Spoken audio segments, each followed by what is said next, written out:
የሌቮታይሮክሲን ትክክለኛ አወሳሰድን እንመልከት። ሌቮታይሮክሲን የታይሮይድ ሆርሞን እጥረት ላለባቸው ሰዎች የሚታዘዝ መድኃኒት ነው። እዚህ ጋር እንቅርት ወይም ጎይተር የምንለው ኑሮ በቂ ሆርሞን የማያመነጭ ሃይፖታይሮይድ ጎይተር ከሆነ ይህ መድኃኒት ሊታዘዝ ይችላል። እንዲሁም ታይሮይድ ግላንዶቹ እዚህ ጋር ያሉት ሁለቱ እጢዎቹ ታይሮይድ ሆርሞን የሚያመነጩት ማለት ነው በቀዶ ጥገና በኦፕሬሽን የሚወገዱ ከሆነ አሁንም በሪፕሌስመንት መልኩ ይታዘዛል። ይህ መድኃኒት ትክክለኛውን አወሳሰድ ማወቅ በጣም አስፈላጊ ነው።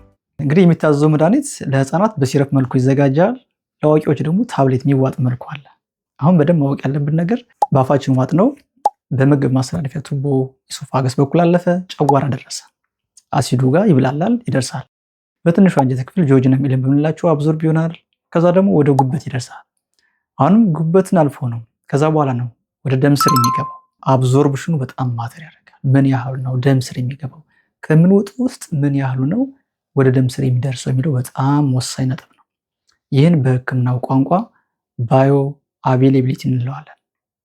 ይህ መድኃኒት ሌቮታይሮክሲን ከምግብ በፊት የሚወሰድ ከሆነ 70-80% ደም ስር ይደርሳል።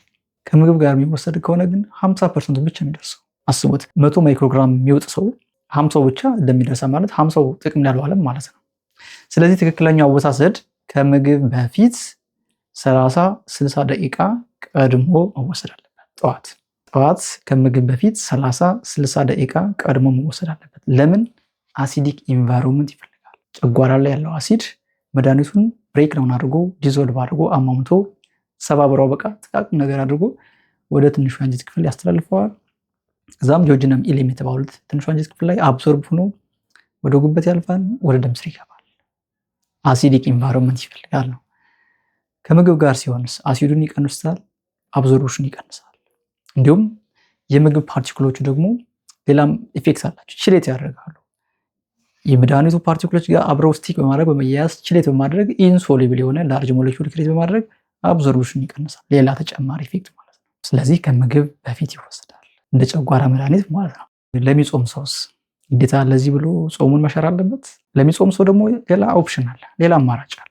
ይህም ማታ የመጨረሻው ምግብ ራት ከበሉ በኋላ 3 ሰዓት ቆይቶ መውሰድ መድኃኒቱ። በራትና በመድኃኒቱ መካከል 3 ሰዓት ጋፕ መፍጠር። ራት 1 ሰዓት የሚበላ ሰው መድኃኒቱን 4 ሰዓት መውሰድ። ራት 2 ሰዓት የሚበላ ሰው መድኃኒቱን 5 ሰዓት ላይ መዋጥ ማለት ነው። በዚህ አጀስት ማድረግ ይቻላል። የጠዋቱና የማታው በዚህኛው መልኩ ከወሰድነው ኮምፓራብል የሆነ አብዞርብሽን ያላቸው አሁን በነገርኳችሁ መልኩ ሆነ ማለት ነው። እዚህ ጋር ሌላኛው የምናነሳው ወሳኝ ነጥብ አብረው መወሰድ የሌለባቸው መድኃኒቶች አሉ። ቅድም እንዳልነው መድኃኒቱ ስራውን ለመስራት አሲድ ይፈልጋል ብለናል። ስለዚህ የጨጓራን አሲድ የሚቀንሱ መድኃኒቶች አብረው መወሰድ የለባቸው። እነማን ናቸው እነዚህ? ፕሮቶን ፓምፕ ኢንሂቢተርስ የምንላቸው ኦሜፕራዞል፣ ፓንቶፕራዞል፣ ኢሶሜፕራዞል የመሳሰሉት አንታሲድ የሆኑ አሲድን ኒውትራላይዝ የሚያደርጉት ማግኔዥየም ሃይድሮክሳይድ፣ አልሙኒየም ሃይድሮክሳይድ፣ ካልሽየም ካርቦኔትም እዚህ ጋር ኢፌክት አለው። እነዚህ አብረው መወሰድ የለባቸውም። ሌሎቹ መድኃኒቶችም አሉ። መድኃኒቱ ፓርቲክሎች ጋር የሌሎች መድኃኒቶች ፓርቲክሎች ስቲክ በማድረግ በመያያዝ ኢንሶሉብል የሆነ ላርጅ ሞሌኪውል ክሬት አድርገው አብዞርብሽን የሚቀንሱ ደግሞ አሉ። እነ አይረን፣ ፌረስ ሳልፌት፣ ካልሽየም ካርቦኔትም እዚህ ጋር ስራ ይሰራል። ስለዚህ እኒህ መድኃኒቶች የምንወስድ ከሆነ አብረን ከሌቮታይሮክሲን ጋር መውሰድ የለብን። በደንብ ማስተዋል ያለባቸው ወሳኝ ነጥብ አይረን ሲታዘዝ ከምግብ በፊት ይባላል። የጨጓራ መድኃኒቶች ሲታዘዙ ከምግብ በፊት ይባላሉ። ሌቮታይሮክሲንም ከምግብ በፊት። ለምን ሲባል አሲድ ይፈልጋሉ። የጨጓራ አሲድ ያስፈልጋል ስራቸውን በአግባቡ እንዲሰሩ ማለት ነው። ስለዚህ አንድ ሰው አይረን የሚወስድ ከሆነ ሌቮታይሮክሲን የሚወስድ ከሆነ እንዴት ያስተካክሉ ሲባል ጋፕ መፍጠር። በሁለቱ መድኃኒቶች መካከል ያለው ልዩነት 30 ደቂቃ 60 ደቂቃ ማድረግ። ሌላኛው ኦፕሽንስ አንደኛው ጠዋት አንደኛው ማታ መውሰድ። ጠዋት ከምግብ በፊት እንዳለ 30-60 ደቂቃ ቀደም ብሎ፣ ማታ ደግሞ ከራት በኋላ 3 ሰዓት ቆይቶ መድኃኒት መውሰድ። በዚህ መልኩ ማስተካከል እንችላለን። ምን የሚወስድ ሰው?